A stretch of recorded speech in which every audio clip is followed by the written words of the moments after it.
an individual that chooses to live here, to work here, to have a business here, to raise his family here, who understands agriculture, who understands this area. A person that is one of you and that you have sent to D.C. to do your work. I'm really proud to call Rick Crawford Congressman Rick Crawford. Make him feel welcome. Y'all can do better than that. Come on. Come on. Thank y'all. Appreciate that. Thank you. I don't know why they make me go last, because following Linda Collins Smith and Matt King, awesome. Awesome. How about it one more time, Matt? That just gave me cold chills. Beautiful. Beautiful. You know the old saying, they say don't quit your day job? You need to quit your day job, okay? Thank y'all for having me here tonight. It's a great honor. Over the last year or so, I've gotten to know Hutch, and I don't need to tell you anything you don't already know. He's a good guy. We got our opportunity here. And I can tell you, a few years back, wasn't that long ago, you couldn't elect a Republican in Poinsett County. I want to tell you, we elected a Republican in Poinsett County because our campaign carried Poinsett County in 2010. So we can elect a Republican in Poinsett County. So don't buy into the coffee shop talk that says, oh, you got to be a Democrat to get elected. You don't. And for all the reasons you just heard here tonight, it's more important that you're not. And so they've told you all about all the things that are going on in Little Rock. I want to give you a little bit of an update on what's going on in Washington and why it matters so much that we have partners in Little Rock to work with. Because you know, in Washington, as Gary indicated, and as Linda indicated, and Doyle has indicated, we got big problems. If you think things are bad in Little Rock, they're even worse in Washington. And that affects all of us. But let me give you a couple of real big examples of why it's so important that we have conservative members of the legislature in Little Rock as much as it is anywhere else. And it comes down to one thing, if you want to know the truth of it, and that's Obamacare. You heard Linda Collins Smith talking about how they had to stand up because it's not just a national issue.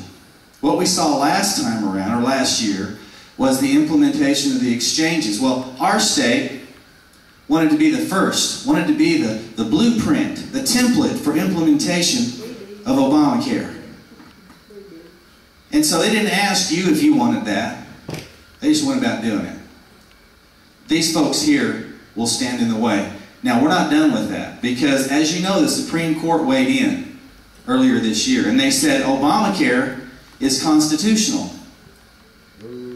Well, we're not too pleased with that decision. But there's a little disclaimer.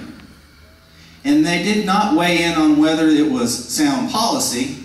They said it was constitutional if it's a tax increase.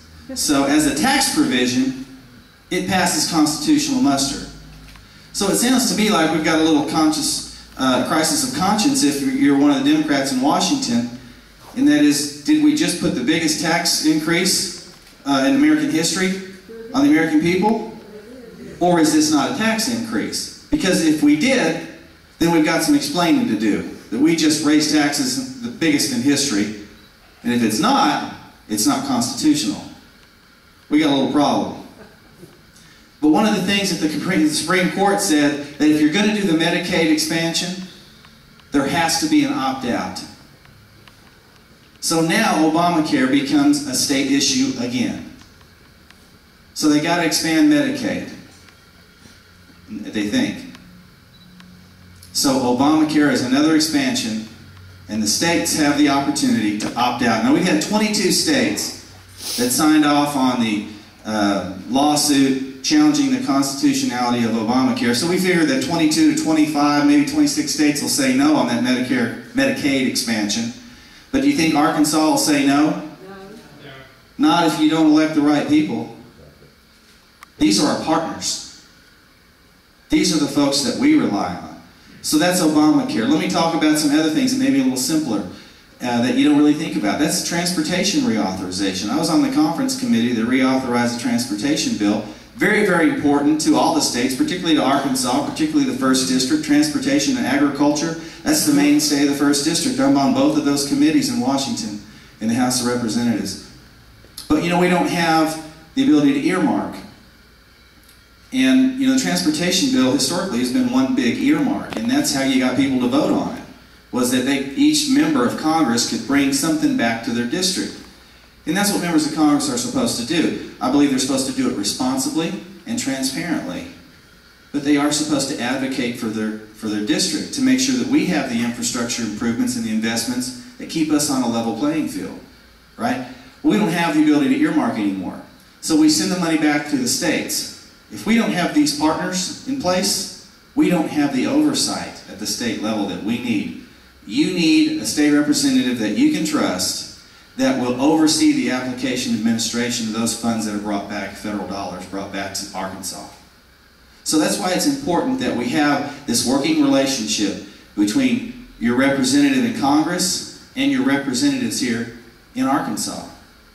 This all works together. And so to try and make a distinction that what we do in Little Rock and what goes on in Washington, there's a separation. That's not always the case. It's very important that you recognize the dynamic that exists between your federal representatives and your state representatives and how important it is now more than ever because of this huge overreach of the federal government. If we allow the federal government to continue to push out more and more tentacles into our lives every day, the only backstop we have left are these state representatives. They're on the front lines. So it's important that we understand that and recognize that. So that's why it's so important that we redouble our efforts and make sure that we're doing everything we can. And as Linda said, are you getting off the couch? Sure, getting off the couch is important. That's what compels most of us to get involved in things. So you can give her your time, but if you can't give her your time, give her your resources. Every little bit helps. And so I want you to recognize the fact that there is an investment to be made if we're going to have good representation in Washington. And so I'm just going to encourage you to not only give of yourselves, give what you can when you can to make sure that the investment for good government continues. Thank you all for allowing me to be here. God bless.